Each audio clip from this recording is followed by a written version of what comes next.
और श्री चरणों में साथ संगत जी चलेंगे और उनसे अरदास करेंगे कि ये सदगुरु आज की जो ज्ञान चर्चा है वो करने की, बोलने की और सुनने की समर्थ बख्शो, और आपकी हजूरी में सब कुछ अच्छा ही अच्छा हो। स्वभाव साथ संगत जी सबने एकाग्रता से बड़ी तवज्जो के साथ आज की ज्ञान चर्चा सुननी है।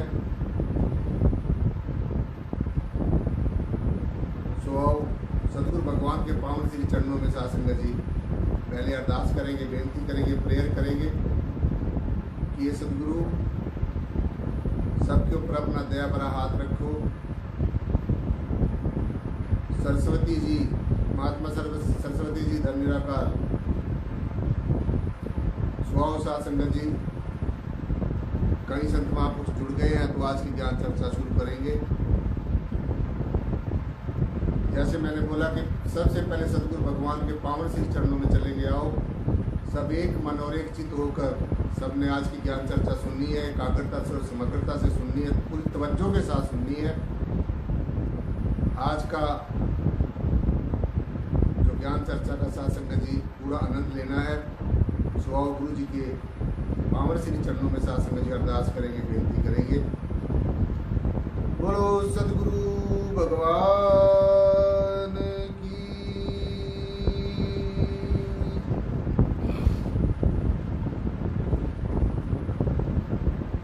परम पूजनीय सदगुरुदेव बूटा सिंह जी महाराज की।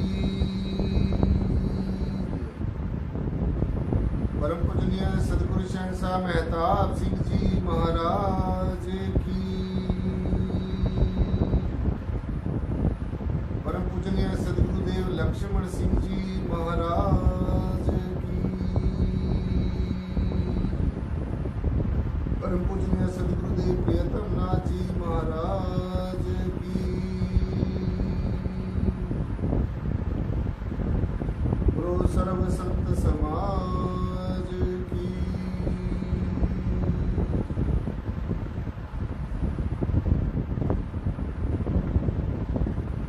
शासक जी बड़े प्यार और सत्कार के साथ बोलना जी। धन निराकार जी।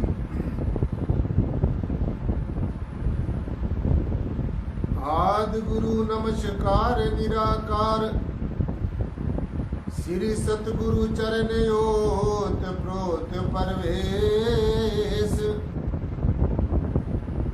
एक अनेक विस्तार रब नमस्कार, बूटा चरण गट गट में प्रवेश।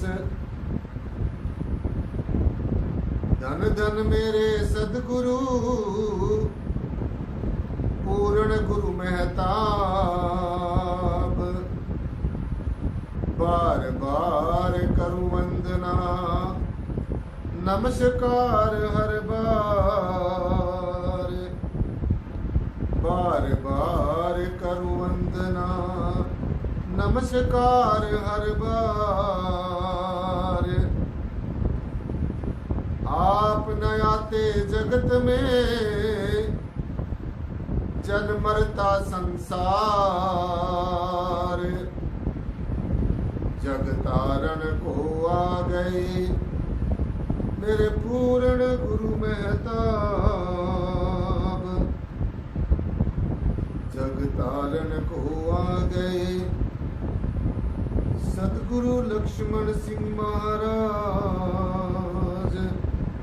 जग तारण को आ गए सदगुरु प्रियतम नाथ। शासन जी बड़े प्यार और सत्कार के साथ बोलना जी। धन निराकार जी। आओ शासन जी सभी ने एक मन होकर, एक चित होकर आज सभी संत महापुरुष अपने अपने रचना को पवित्र करेंगे, क्योंकि हमेशा मैं ही बोलता रहता हूँ और आपकी जो जीवा है वो कभी हिलती नहीं है। तो सभी ने अपनी जो रचना है जी है वो भी पवित्र करनी है। और मेरे साथ सबने साथ संगत जी आज की जो ज्ञान चर्चा है वो शुरू होने से पहले कभी कभी मंगलाचरण, वैसे तो हर रोज़ मंगलाचरण बोलना चाहिए, क्योंकि मंगलाचरण निराकारी जागृति मिशन के हर एक अनुयायी के याद होना चाहिए। जब भी कोई काम करो आप, कोई भी काम, चाहे वो लौकिक जगत का है चाहे अलौकिक जगत का है, तो मंगलाचरण बोल के ही उसको प्रारंभ करना चाहिए, शुरू करना चाहिए। और जब भी सदगुरु भगवान के पावन आसन से साथ संगत जी, उनकी पावन गद्दी से विचार होता है, तो वो भी मंगलाचरण से शुरू हो तो बहुत अच्छी बात है। मंगलाचरण बोलने से हर एक चीज मंगल होती है, सब कुछ अच्छा होता है। सो सभी जितने भी संत महापुरुष मेरी बात सुन रहे हैं, उन्हें सब ने नोट कर लेना चाहिए कि ये मंगलाचरण सबके याद होना चाहिए। स्वभाव थोड़ा थोड़ा आपको भी अभ्यास होगा, आपकी भी रचना पवित्र होगी। बहुत दिन हो गए आपके साथ मंगलाचरण बोलने को, तो सब ने मंगलाचरण बोलना है। तू ही निराकार, तू ही निराकार जी, तू ही निराकार, तू ही निराकार जी, तू ही निराकार, तू ही निराकार जी, तू ही निराकार, तू ही निराकार जी। मैं भूलन हारा, भूलन हारा, भूलन हार जी, तू बख्शण हारा, बख्शण हारा, बख्शण हार जी। मैं भूलन हारा, भूलन हारा, भूलन हार जी, तू बख्शण हारा, बख्शण हारा, बख्शण हार जी। ब्रह्मा रूप में सृजन करता, विष्णु रूप में पालन करता, ब्रह्मा रूप में सृजन करता, विष्णु रूप में पालन करता, तू सबका करता धरता बन शिव करे संहार जी। तू ही निराकार, तू ही निराकार जी, तू ही निराकार, तू ही निराकार जी, तू ही निराकार, तू ही निराकार जी। शस्त्र से नहीं तू कटता, पानी से नहीं तू गलता, शस्त्र से नहीं तू कटता, पानी से नहीं तू गलता, अग्नि से नहीं तू जलता, तेरा रूप अपार जी। तू ही निराकार, तू ही निराकार जी, तू ही निराकार, तू ही निराकार जी, तू ही निराकार, तू ही निराकार जी।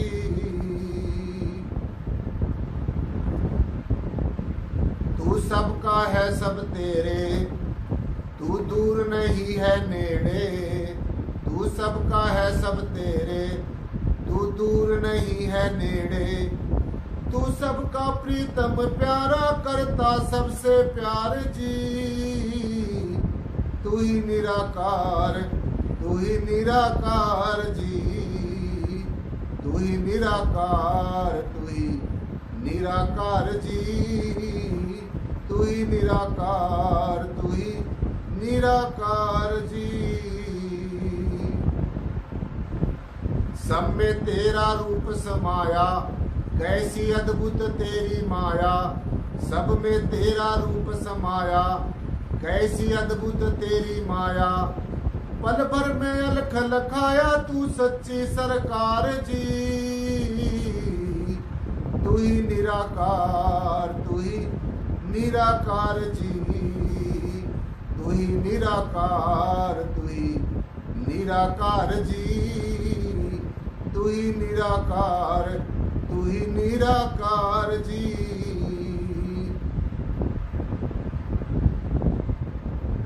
तू ही निराकार, तू ही निराकार जी, तू ही निराकार, तू तू ही निराकार जी। लेकर सतगुरु से ज्ञान सच की कर ले तू पहचान। लेकर सतगुरु से ज्ञान सच की कर ले तू पहचान। ये ही सच्चा वरदान करता भव से पार जी। तू ही निराकार, तू ही निराकार जी।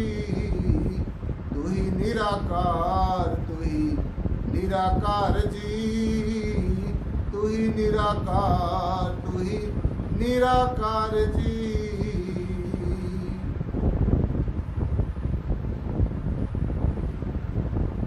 जो जन तेरी शरण में आए अपना सोया भाग जगाए।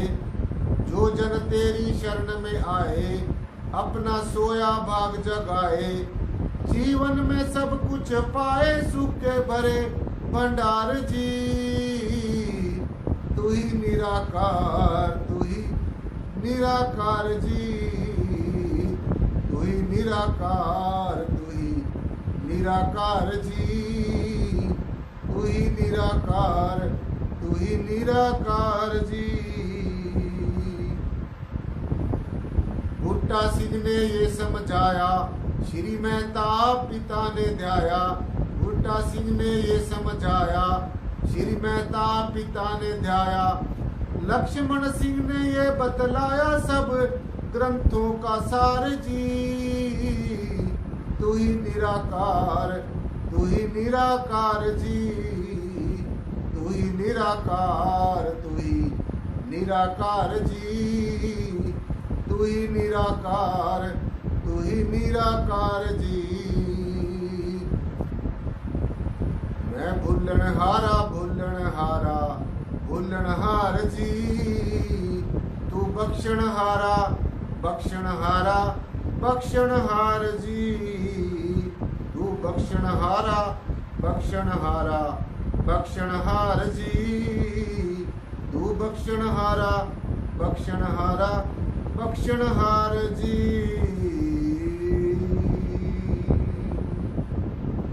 शासक जी बड़े प्यार और सत्कार के साथ बोलना जी। धन निराकार जी। और शासक जी आज का जो टॉपिक रहेगा, आज का जो विषय रहेगा, आज की ज्ञान चर्चा के लिए एक बहुत ही महत्वपूर्ण विषय में बात करेंगे, जिसकी आम तौर पर जीव के अंदर कमी नजर आती है। और यही कारण है कि वो अपने जीवन में बार बार फिसलता रहता है, बार बार गिरता रहता है। तो बार बार जीवन में ना गिरा जाए, कभी गिरना कभी उठना, ये जो सिलसिला खत्म हो जाए, तो इसके लिए साथ संगत जी मनुष्य जीवन में, हमारे सबके जीवन में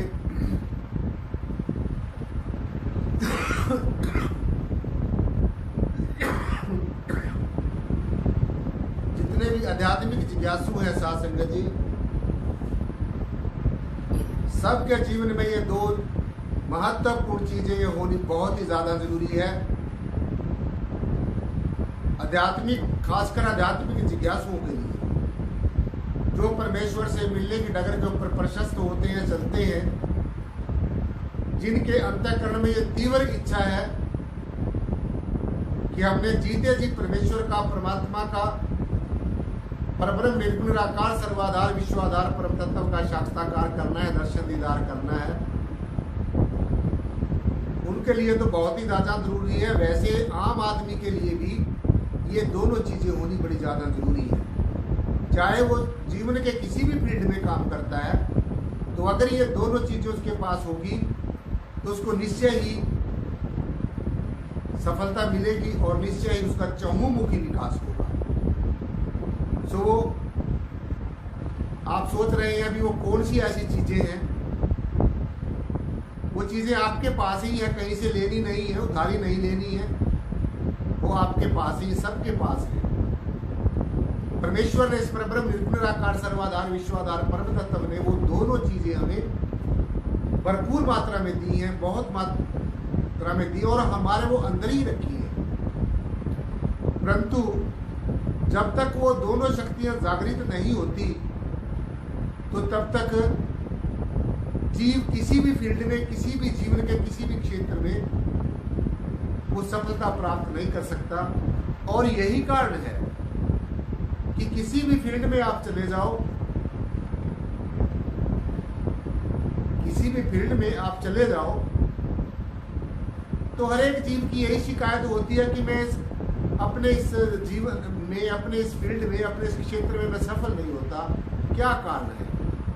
तो आज संगत जी वही दो इम्पोर्टेंट, जो बहुत ही आप सबके लिए, सभी के लिए, हम सब के लिए बहुत ही ज्यादा जरूरी है, और जिसकी ज्यादातर जीव के अंदर और तो कमियां बहुत है, लेकिन ये दो कमियां नहीं होनी चाहिए।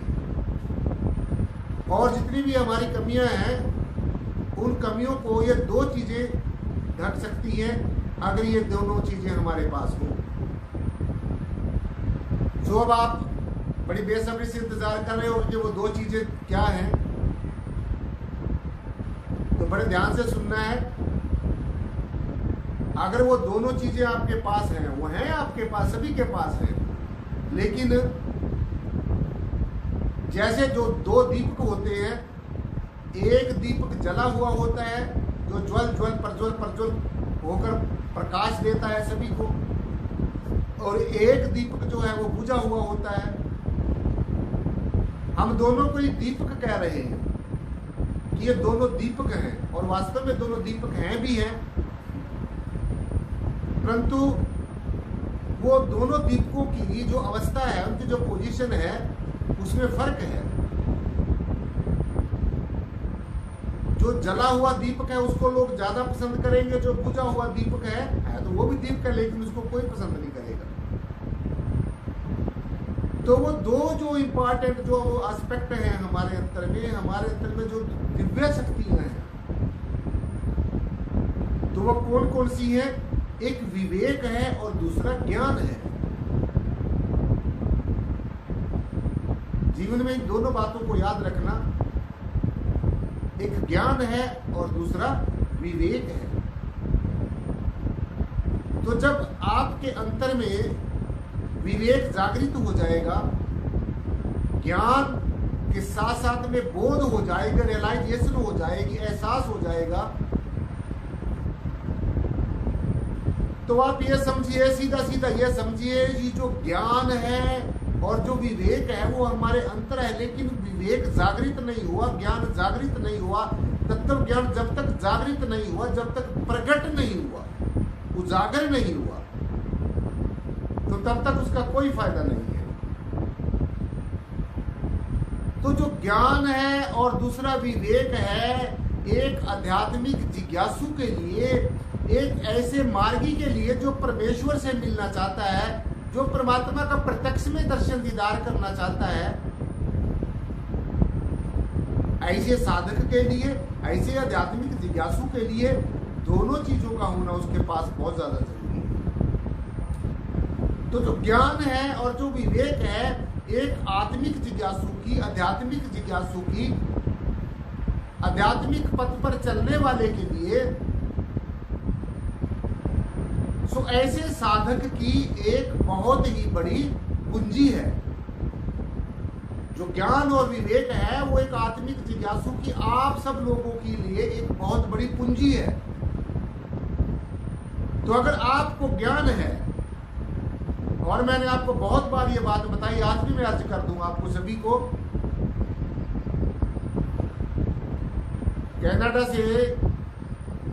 कनाडा से हमारे बड़े ही रिस्पेक्टेड महात्मा जी हैं, देवेंद्र धनोवा जी, वो भी साथ संगत जी, वो हर रोज उनके मन में बड़ी टीस है, ये बड़ी एक आनंद उनको मिलता होगा मेरे ख्याल में, क्योंकि ये ज्ञान चर्चा होती है ऐसे, और ब्रह्म की चर्चा से तो आनंद मिलता ही मिलता है। तो महात्मा जी कनाडा से, अपने बहुत ही रिस्पेक्टेड महात्मा जी देवेंद्र धनोवा जी, वो भी हमारे साथ साथ संगत जी आज की क्लास में बैठे हुए हैं। तो महात्मा जी, देवेंद्र जी, बहुत बहुत धन निराकार जी, आप सबको बहुत बहुत आशीष, बहुत बहुत आशीर्वाद। सो विवेक और जो ज्ञान है, जब जिसके अंदर विवेक प्रकट हो जाएगा, जिसके अंदर ज्ञान प्रकट हो जाएगा, तत्व ज्ञान, और मैंने आपको बहुत बार बताया, आज भी बता दूं कि ज्ञान सिर्फ आत्मा का ही होता है। ध्यान से सुन लेना, ज्ञान सिर्फ आत्मा का होता है और जितनी भी और लौकिक जानकारियां हैं वो सारी जानकारियां हैं, वो ज्ञान नहीं कहा जाता।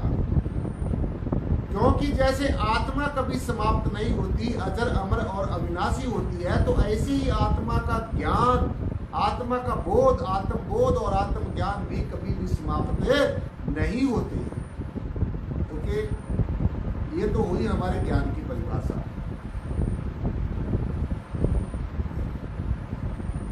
अब हम जानेंगे कि विवेक क्या होता है।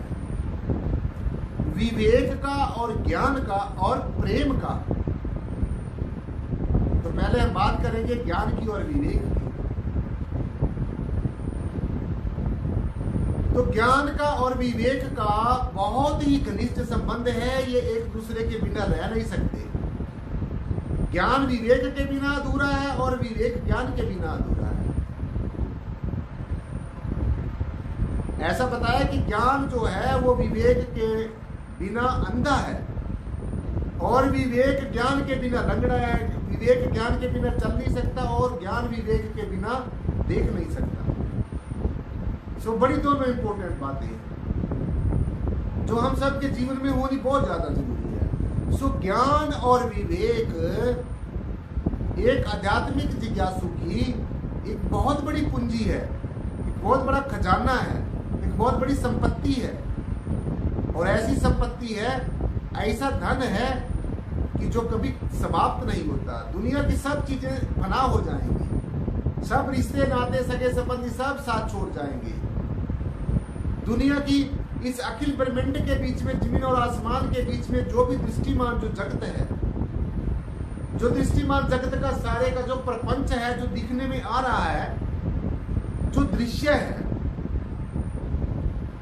जो भास रहा है, ये सब एक दिन फना हो जाएगा। तो फिर आप क्यों इस चक्कर में फंसे हो?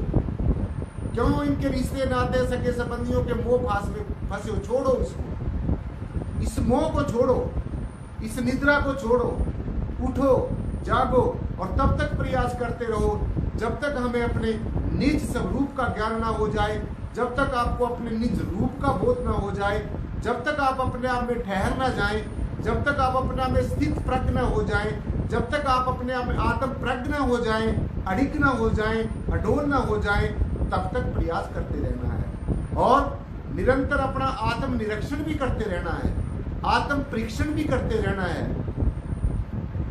साथ साथ में अपने अंतःकरण को टटोल करके भी देखते रहना है। बार बार के जय जयकारे लगाने से, बार बार का ढिढोरा पीटने से कुछ नहीं बनने वाला है। जब तक अंतःकरण में परिवर्तन नहीं आएगा, जब तक अंतर में रूपांतरण नहीं होगा, बाहर का रूपांतरण और अंतर का रूपांतरण होना बहुत ज्यादा जरूरी है, साधक के लिए बहुत ज्यादा जरूरी है।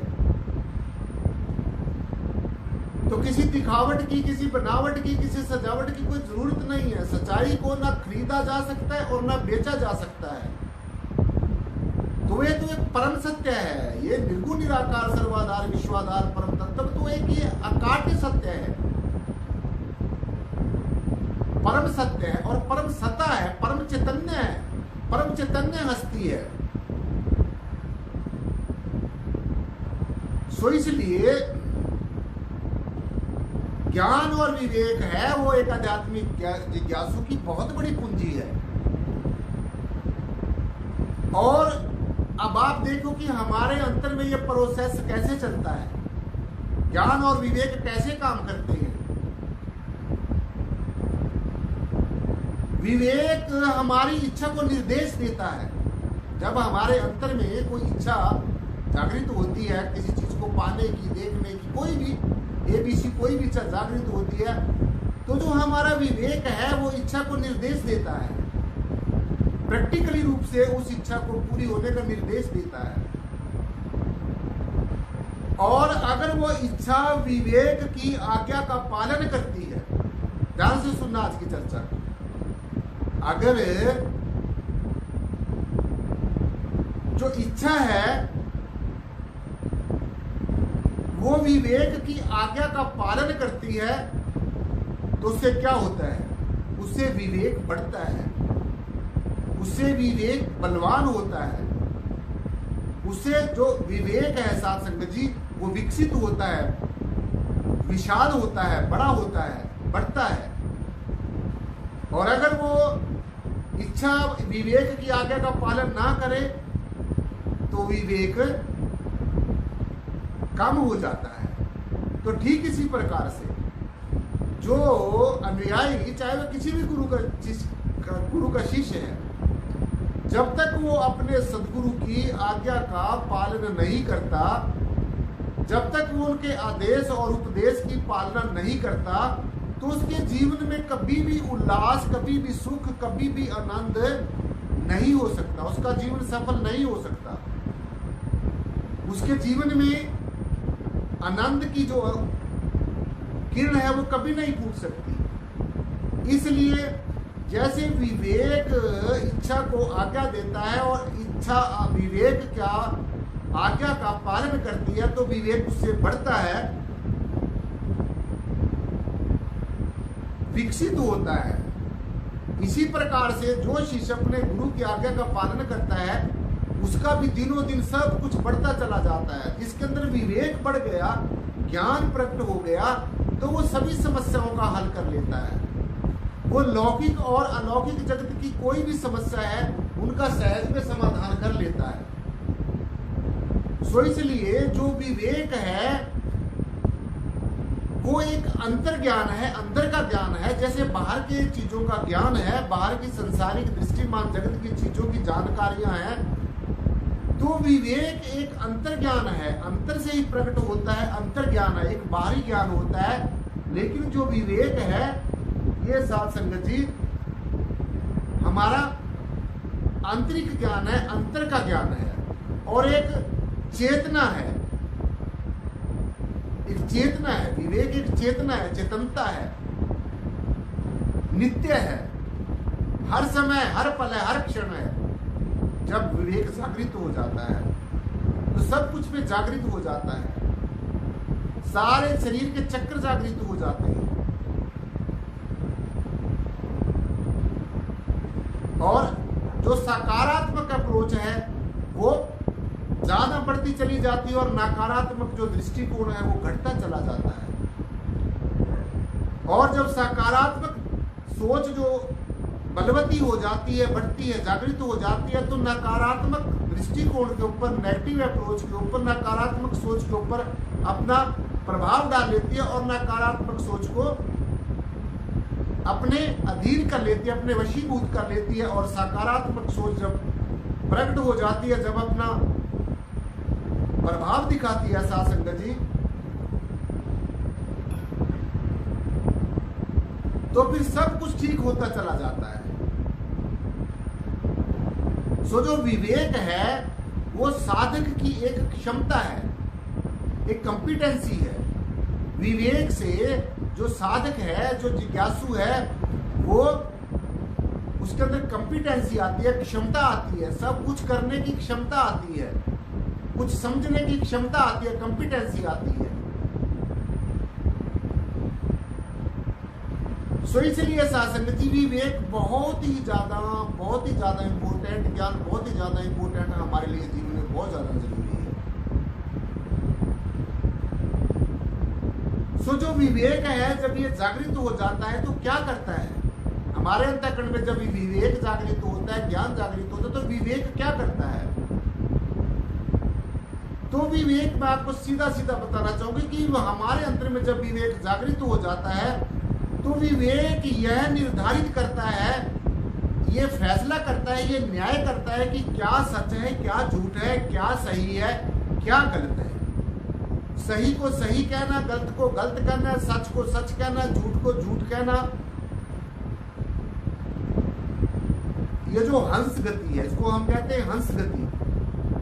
आत्मा की गति को हंस गति कहा गया है। जब आत्म ज्ञान हो जाता है, निज स्वरूप का बोध हो जाता है, जब विवेक जागृत हो जाता है, जब निज नाम का पता चल जाता है, अपने असली स्वरूप का परिचय हो जाता है, तो फिर साथ संगत जी सच झूठ का निश्चय पता चल जाता है। और जब विवेक साधक के अंदर जागृत हो जाता है, जब ज्ञान हो जाता है, परिपूर्णता आ जाती है, एब्सोल्यूटनेस एंड कंप्लीटनेस आ जाती है, तो फिर चाहे वो हमारी मटेरियलिस्टिक जगत की बातें हैं, चाहे स्पिरिचुअलिज्म की बातें हैं, चाहे लौकिक जगत की समस्याएं हैं, चाहे अलौकिक जगत की समस्याएं हैं, वो निश्चय ही सॉल्व हो जाती है, हल हो जाती है, जब विवेक और ज्ञान जागृत हो जाता है। तो विवेक ये निर्धारित करता है कि सच क्या है, झूठ क्या है, और विवेक से रूपांतरण होता है, बाहर का भी रूपांतरण होता है, बाहर के जीवन का भी रूपांतरण होता है, और अंतःकरण का भी रूपांतरण होता है, मन का भी रूपांतरण होता है। मन अच्छा मनन करना शुरू कर देता है, बुद्धि में रूपांतरण होता है, बुद्धि निरर्थक बहसबाजी को छोड़कर, शब्दों के आधार पर मकड़ जाल की बातों को छोड़कर, बहसबाजी को छोड़कर, विरोधाभास को छोड़कर बुद्धि हमारी सद्बुद्धि बन जाती है, और अच्छा ही अच्छा विचार कर, जो भी विचार करेगी, जो भी करेगी, अच्छा होगा। जब विवेक जागृत हो जाता है तो भेद बुद्धि समाप्त हो जाती है। जो जिस बुद्धि के द्वारा, जब आम बुद्धि होती है तो जीव को क्या होता है, डिफरेंस नजर आता है, हर एक लेवल के ऊपर चप्पे चप्पे के ऊपर उसको डिफरेंस नजर आता है, अलगाववाद नजर आता है, अलग अलग नजर आता है, और नेगेटिव नजर आता है आम मनुष्य की जब बुद्धि होती है। लेकिन जब विवेक जागृत हो जाता है, वही हमारी जो बुद्धि है वो सद्बुद्धि हो जाती है, सुबुद्धि हो जाती है, और फिर वो साधक नेगेटिव नहीं सोचेगा, वो पॉजिटिव ही पॉजिटिव सोचेगा, उसका जो दृष्टिकोण है वो हमेशा पॉजिटिव रहेगा। ये विवेक और ज्ञान जागृत होने की एक पहचान है। अगर आपके जीवन में ऐसा होता है, अगर आपके जीवन के अंदर से नेगेटिविटी चली जाती है, ईर्ष्या चली जाती है, द्वेष खत्म हो जाता है, आपसी खींचातानी खत्म हो जाती है, आत्मग्लानि खत्म हो जाती है, दूसरों को नीचा दिखाने की प्रवृत्ति, अपने आप को श्रेष्ठ समझने की प्रवृत्ति अगर समाप्त हो जाती है, तो निश्चय ही इस आपको सीधा सीधा समझ लेना चाहिए कि आपके अंदर अब ज्ञान प्रकट हो गया है, आपके अंदर अब विवेक प्रकट हो गया है, अब आपके अंदर वो शक्ति प्रकट हो गई है जो सच को सच और झूठ को झूठ समझ सकती है, वो विवेक की शक्ति अब प्रकट हो गई है। तो विवेक से बाहर का भी परिवर्तन होता है, रूपांतरण होता है, और अंतर का भी रूपांतरण होता है, दोनों से, बाहर के जगत का भी और अंतर जगत का भी, दोनों में रूपांतरण होता है। और जब विवेक जागृत होता है तो न्याय वाली प्रवृत्ति शुरू हो जाती है। जो जीव है ना वो अपने साथ अन्याय करेगा, ना दूसरों के साथ अन्याय करेगा, तो उसके अंदर जो जस्टिफिकेशन है, जो जस्टिफाई करने वाली बात है, जो न्याय करने वाली बात है, वो विवेक के साथ साथ में बलवती हो जाती है, और हर एक चीज का न्याय करता है। इसलिए जो आत्मिक जागरण है, आत्मिक जागृति है, अपने अंतर में आत्मिक जागृति जब तक नहीं होगी तो तब तक साथ सकते, जो संसार का जो खेल है ये यही मन के गुहापू रहेगी, ये मन की भूल भुलैया में जीव फंसा रहेगा। और जब इसके अंदर में विवेक जागृत हो जाएगा, इसका रूपांतरण होना शुरू हो जाएगा, मन का भी रूपांतरण हो गया, मन अच्छा मनन करेगा, बुद्धि का रूपांतरण हो गया, बुद्धि अच्छे विचार सोचेगी, अच्छा विचार करेगी, चित्त का भी रूपांतरण हो गया, चित्त भी अच्छा सद चिंतन करेगा, बुरा चिंतन नेगेटिव चिंतन नहीं करेगा। तो अंतःकरण में रूपांतरण हो जाएगा। जब आपके अंतःकरण में रूपांतरण होना शुरू हो जाए तो समझ लेना कि आपके अंदर विवेक जागृत हो गया है और ज्ञान जागृत हो गया है। ये टटोलना है, सेल्फ एक्सपेरिमेंटेशन करनी है। बाहर के लेक्चर सिर्फ लेक्चर देने नहीं है, सुनने नहीं है। बहुत दिन हो गए आपको लेक्चर सुनते हुए, ये सत्संग सुनते हुए बहुत दिन हो गए। पहले गुरुओं का भी सुनते आए, अब दूसरे गुरु का भी सुनते आए, तीसरे का भी सुनते आए, अब हमारे समय में भी कितना आप सुनते हैं। लेकिन ये आपने खुद देखना है, अपने अंदर झांक कर देखना है कि आपके अंतःकरण में कितना रूपांतरण हुआ, आपके अंतःकरण में से एक दूसरे के प्रति कितनी ईर्ष्या दूर हुई, कितना द्वेष दूर हुआ, कितनी आत्मग्लानि दूर हुई, कितनी आपसी खिंचातानी दूर हुई। तो अपनी परीक्षा करनी है, सेल्फ रियलाइजेशन करनी है, सेल्फ रियलाइज करना है, सेल्फ एक्सपेरिमेंटेशन करनी है, आत्म निरीक्षण करना है, आत्म परीक्षण करना है। और अगर आप में ये ऐसी कमियां नजर आपको आती हैं तो इनको निरंतर साधना करके, आराधना करके, अपने ज्ञान का सहारा लेकर इनको दूर करना है। जब तक अंतःकरण क्लियर नहीं होगा, जब तक क्लीन चिट नहीं मिलेगी, चाहे आप बाहर के जितने भी लेक्चर सुनते रहे, दिन रात सुनते रहे और अपने आप को समझते रहे कि हम तो बड़े ब्रह्मज्ञानी बन गए हैं, हमें इतने दिन से सेवा करते हो गए हैं, हमने इतने दिन से ज्ञान लिया है, तो ये जो भ्रांतियां हैं इनमें नहीं फंसना है। ये भी तो आपके अंतर में जो भेदभाव है, जो भेदभाव आपके खुद के अंदर में भेदभाव हो गया, तो ये भेदभाव वाली जो बुद्धि है ये समाप्त करनी, और ये समाप्त तभी होगी जब विवेक जागृत होगा और ज्ञान जागृत होगा। तो विवेक और ज्ञान जो है बहुत बड़ी संपत्तियां, बहुत बड़ी शक्तियां हैं, ये दोनों जागृत होनी बहुत ज्यादा जरूरी है। तो विवेक जो है वो हमारा एक न्याय वाली दृष्टि हमें दे देता है, और विवेक से साथ संगत जी आत्मिक जागृति होती है, आत्मिक जागरण होता है। विवेक और ज्ञान से साथ संगत जी, विवेक जब जागृत हो जाता है, ज्ञान जब आत्मा का हो जाता है, तो फिर क्या होता है, फिर सुख भी मिलता है, शांति भी मिलती है, सुकून भी मिलता है, समृद्धि भी मिलती है, और परिपूर्णता भी आती है, कंपिटेंसी आती है, कंप्लीटनेस आती है, एब्सोल्यूटनेस आती है। तो इसलिए ज्ञान और विवेक की एक बहुत बड़ी महानता है। ज्ञान और विवेक जो है वो अनंत का सोर्स है, अनंत का स्रोत है। जब तक विवेक जागृत नहीं हुआ, जब तक ज्ञान, बाहर का ज्ञान करने वाली बात नहीं है, ये बाहर निराकार करने से कुछ नहीं होगा। जब तक इसको अपने अंतर में रमण नहीं करोगे, इस निराकार रूपी औषधि को जब तक इसमें अपने इसको इस्तेमाल नहीं करोगे, क्योंकि मैंने आपको बहुत बार बताया और आज भी बता दूं कि इल्म के साथ अमल होना बहुत ज्यादा जरूरी है, अति जरूरी है। जो विद्या है, जो इल्म है, जो ज्ञान है, जो नॉलेज है, जो जानकारी है, वो बिना प्रैक्टिकल के, बिना अमल करने से वो बिल्कुल अधूरी है। ये भली बात ही अच्छी तरीके से समझ लेना है। जो हम आनंद करते फिरते हैं कि हमें आनंद नहीं मिलता जी, हमें तो परमेश्वर का दर्शन ही नहीं होता जी, क्योंकि आनंद स्वरूप ही परमेश्वर आपके अंदर बैठा हुआ है। इसलिए ये बड़ी तवज्जो के साथ आज आपने सुनना कि जब तक रूपांतरण नहीं